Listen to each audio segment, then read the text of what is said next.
Des médias ont relevé l'étrangeté de la présence de pas moins de 10 ministres d'origine marocaine dans le nouveau gouvernement israélien, constitué par une alliance de 2 partis, et dirigé par Benyamin Netanyahou. Ces ministres sont soit natifs de villes marocaines, soit descendants de Marocains de confession juive qui ont émigré en Israël.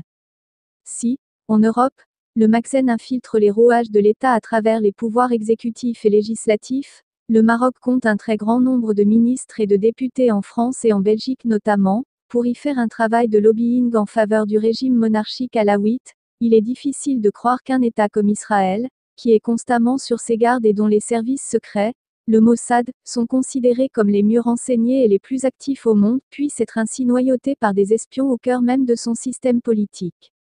Des sources concordantes avaient signalé la présence d'un grand nombre d'agents secrets du Mossad au Maroc, en soulignant qu'une de leurs missions prioritaires et essentielles était la surveillance du voisin récalcitrant algérien de l'Est qui continue de considérer le soutien actif et indéfectible à la cause palestinienne comme un principe immuable et intangible.